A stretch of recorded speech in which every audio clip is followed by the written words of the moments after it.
Hello friends, this is Rehan from emerging student academy. Previous class में हमने Spearman के दोनों टाइप कर चुके। पहला करा था हमने जब रैंक्स नहीं दिया हुआ था, when ranks are not given. फिर दूसरी टाइप थी व्हेन रैंक्स आर गिवन। अब हम थर्ड टाइप करेंगे जिसमें हमें रैंक्स जो है इक्वल रहेगा। ठीक है, अब देखिए यहाँ पे ये समझने से पहले हमें आप प्लीज इसके पहले के जो दो पार्ट है, ठीक है, वो पहले देख लीजिए। Spearman rank coefficient of correlation, उसके बाद ये देखिए। अब देखिए यहाँ पे क्वेश्चन दिया हुआ है, एक्स के डेटा कुछ दिए, कुछ वाई के डेटा दिए और बोला हुआ है find Spearman rank coefficient of correlation. ठीक है, अब क्वेश्चन में कुछ मेंशन नहीं है कि रैंक्स इक्वल है या रैंक नहीं दिया हुआ है या रैंक दिया हुआ है, कुछ मेंशन नहीं है, वो हमें पहचानना है। ठीक है, टाइप 1 से या टाइप 2 से टाइप 2। अब देखिए जब रैंक्स जब दिया हुआ रहेगा ना, इक्वल होगा ना, तो उसके लिए आर का फॉर्मूला होता है capital R equal to 1 minus 6 bracket square bracket summation of D square plus 1/2l m1 cube minus m1 plus 1/2l m2 cube minus m2 plus 1/2 m cube m3 m cube m minus m3 bracket close plus dot dot. मतलब अगर जैसे जैसे rank equal rank से, suppose एक rank equal आया तो उसको m1 दे दिए, दूसरे इक्वल आया तो उसको m2 दे दिए, तीसरा m3 दे दिए, तो इसलिए सीरीज चलती रहेगी। ठीक है, वो क्वेश्चन पे डिपेंड होता है। अभी स्क्वायर डिवाइड होगा n क्यूब माइनस n से, ध्यान रखिए सिर्फ इतना पार्ट ही हमारा जो है डिवाइड होगा n क्यूब माइनस n से, ये 1 जो है अलग होगा 1 माइनस। ठीक है, साथ में डिवाइड मत करें तो अपना हमारा आंसर जो है रॉन्ग आ जाएगा। अब देखिए क्वेश्चन के जो x डेटा दिए हुए हमने लिख लिया। ठीक है, अब इसे हमें रैंक देना है। फिर y डेटा लिख दिए, उसमें हमें रैंक देना है। तो देखो x वाले को हमने दे दिया r1, तो उसके रैंक रहेंगे r1, और y वाले के जो रैंक रहेंगे वो रहेंगे r2। और d जैसे हमने दो लास्ट क्लास में किया, d का फॉर्मूला क्या होता है r1 माइनस r2, इसके बाद में हमें d स्क्वायर निकालना। अब देखिए यहाँ पे ये डेटा हमें गिवन है। ठीक है, अब रैंक्स इक्वल होंगे, मतलब इसके जो कुछ डेटा ऐसे होंगे जो इक्वल होंगे। अब देखिए यहाँ पे, अब हम स्टार्ट करते हैं, सबसे छोटे नंबर से हम लेते हैं। अब देखिए इसमें टोटल नंबर ऑफ डेटा कितने, 1 2 3 4 5 6 7, तो 7 नंबर लिख लेंगे, 1 2 3 4 5 6 7। ठीक है, अब लाइन से इसको कट करते रहेंगे। सपोज हमने रैंक 1 ले लिया तो उसको कट कर देंगे, रैंक 2 रैंक 3। देखिए क्यों करेंगे मैं बताता हूँ। अब देखिए यहाँ पे सबसे छोटा नंबर क्या है 5। अब देखिए 5 एक और पोजीशन पे आ रहा है, मतलब ये 5 अगर ये सिर्फ 5 होता तो इसकी पोजीशन 1 रहती थी। ठीक है, अब इसके बाद वाली पोजीशन भी 5, तो उसको हम रैंक 2 दे देंगे। ठीक है, तो मतलब ये रैंक 1 और 2 की जगह पे क्या आ रहा है, 5 आ रहा है। ठीक है, क्या आ रहा है 5, तो इसकी पोजीशन क्या है, रैंक 1 और रैंक 2। तो इसको रैंक कैसे देंगे, ये 1 और 2 को क्या करेंगे, हम ऐड करेंगे, इसका मीन निकालेंगे, जितने number of data rank 1 rank 2 ये दोनों को ऐड करेंगे। अब 2 ही आया ना, 1 और 2, तो इसको 2 से डिवाइड करेंगे, तो क्या हो जाएगा, ये 3 डिवाइडेड बाय 2, तो क्या हो जाएगा 2 1 जा 1.5। ठीक है, 1.5 मतलब ये R1 को हम क्या रैंक दे, 5 को क्या रैंक दे 1.5, और ये 5 को क्या रैंक देंगे 1.5। ठीक है, अब ये रैंक 1 और रैंक 2 चलेगा। अब स्टार्ट कहां से करेंगे हम, 3 से। तो अब 5 के बाद कौन सा आता है 10, तो इसको हम दे देंगे 3। ठीक है, फिर 10 के बाद क्या आता है 15, इसको हम रैंक दे देंगे 4। ठीक है, फिर 15 के बाद क्या आता है 20, तो देखिए 20 की जो पोजीशन है, ठीक है, ये हमने 3 और 4 दे चुका है। ठीक है, अब देखिए 20 यहाँ भी आ रहा है, यहाँ भी आ रहा है। ठीक है, तो कौन सी पोजीशन पे आ रहा है, ये 5 और 6 के। ठीक है, तो ये 5 और 6 को हम क्या करेंगे, ऐड करेंगे। क्या करेंगे, ऐड, उसको 2 से डिवाइड करेंगे। सपोज अगर 7 की पोजीशन पे क्या होता, तो 5 प्लस 6 प्लस 7 डिवाइडेड बाय 3 कर लेते, तो अब इसको जब हम डिवाइड करेंगे तो 11/2 हो जाएगा। ठीक है, और इसका आंसर क्या आ जाएगा 5.5। मतलब जो 5 और 6 की रैंक की जगह पे हम इसको क्या रैंक देंगे 5.5 5.5। तो ये 20 की जगह पे क्या आ जाएगा 5.5, और ये आ जाएगा 5.5। अब देखिए 5 और 6 तो चले गया, अब क्या बचेगा 7, तो लास्ट वाला नंबर कौन सा 30, इसको हम रैंक दे देंगे 7। ठीक है, अब देखिए y के भी डेटा गिवन है। अब देखिए लाइन से इसमें अब 4 सबसे छोटा नंबर 4 है तो इसको रैंक 1 दे दिए, ठीक है। अब सेकंड डेटा 8, अब देखिए सेम है सेम, अभी यहाँ पे भी हम इसकी भी सीरीज लिखे थे 1 2 3 4 5 6 7, ठीक है।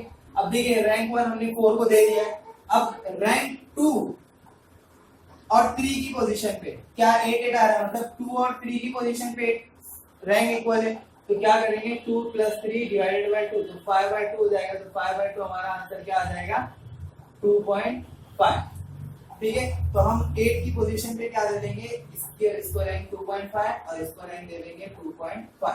अभी देखिए 2 और 3 चले गया हमारा, अब कहां से स्टार्ट करेंगे 4 से, तो 8 के बाद कौन सा नंबर आता है 12, तो इसको रैंक 4 दे देंगे, ठीक है।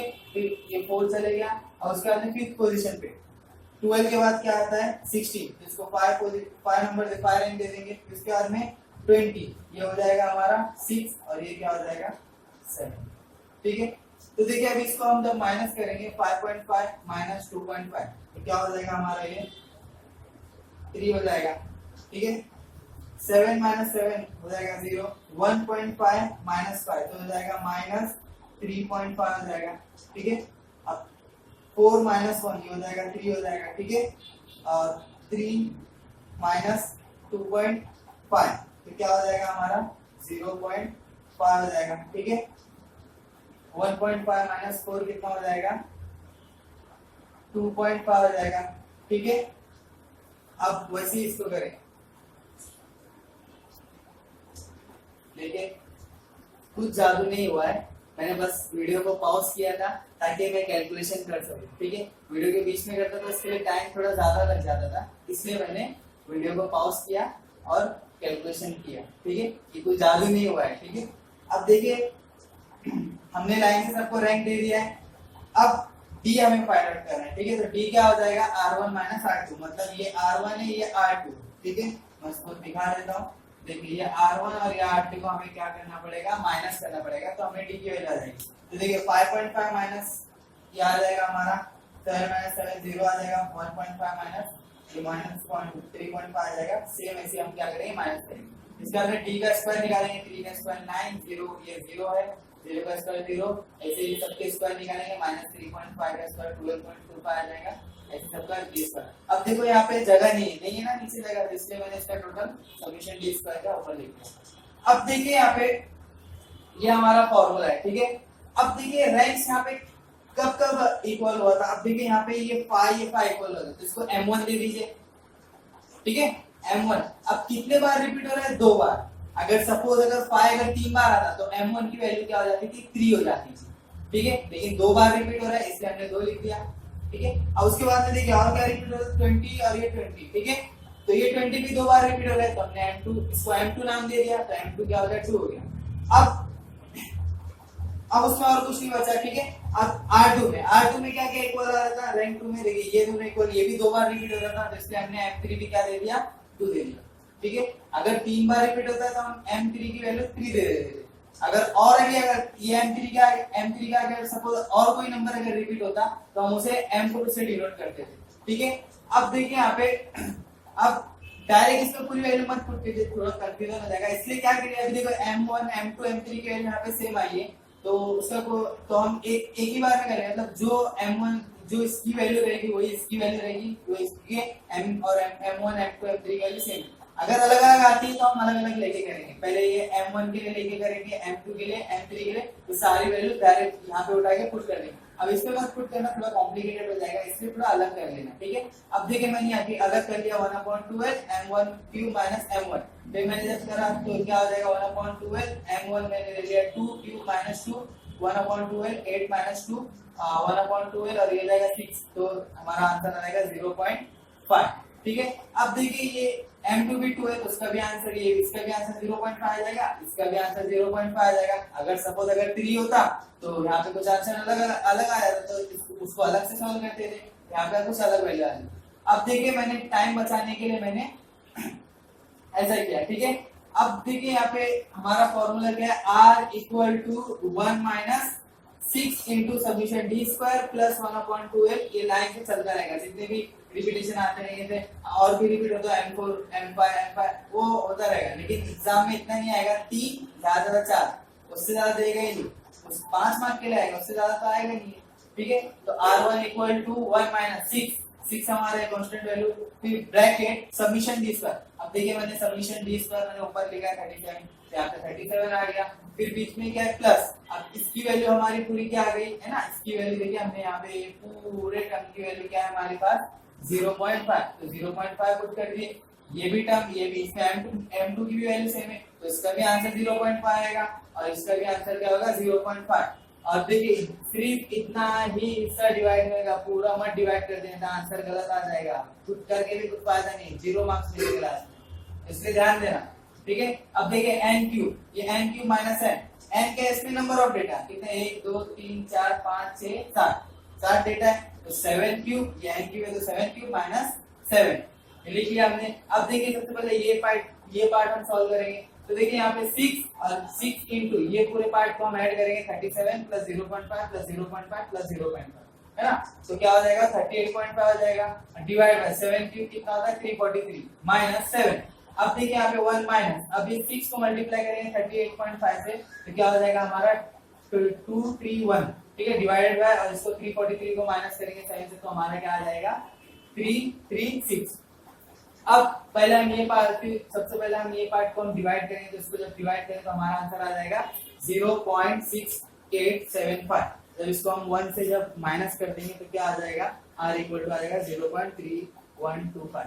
अब देखिए मैंने जैसे शुरुआत में बताया था, जो कोरिलेशन एनालिसिस की जो वैल्यू होती है वो -1 से 1 के बीच में ही आती है। ठीक है, तो हमने देखिए जब फर्स्ट पार्ट जब आप देखेंगे उसमें हमारी थ्योरी है कोरिलेशन की, सेकंड पार्ट में हमारा दो हमने किए थे, हमने एक्चुअल मीन मेथड और मीन मेथड, वो किसमें थे, Karl Pearson coefficient of correlation में। हमारे दो टाइप थे, एक था एक्चुअल मीन मेथड और एक था assume mean method. Actual mean method आपको पार्ट 2 में मिल जाएगा, अज्यूम मीन मेथड पार्ट 3 में मिल जाएगा। फिर उसके बाद में हमने करा था Spearman rank coefficient of correlation, इसमें 3 टाइप थे, जब when ranks are given, when ranks are not given, when ranks are equal। तो हमने जो भी किया है, जब थर्ड टाइप किया है क्या, रैंक्स इक्वल। तो जब अगर ये दोनों अगर देखना है तो आपको वीडियो नंबर पार्ट नंबर 4 और 5 में लिखना पड़ेगा, उसके बाद में ये। ठीक है, अब देखिए उसमें जो हमारी रैंक जब दिया हुआ था उसमें वैल्यू 0 में आई थी, माइनस या प्लस जो भी हो। उसके बाद में हमने रैंक जब नहीं दिए हुए थे उसकी वैल्यू 0 में आई थी, और जब हमने जब रैंक्स इक्वल थे इसकी आंसर कितना है 0 में। तो हमारा आंसर 100% राइट है। तो ये था हमारा पूरा कोरिलेशन एनालिसिस, ये हमारा लास्ट स्टेप था। इस यहाँ ये खत्म हुआ, मतलब हमारा कोरिलेशन एनालिसिस हो गया, जो कुछ है इसमें है। ठीक है, तो कोरिलेशन एनालिसिस पूरा समझने के लिए शुरुआत से हमारे सब वीडियो देखिए।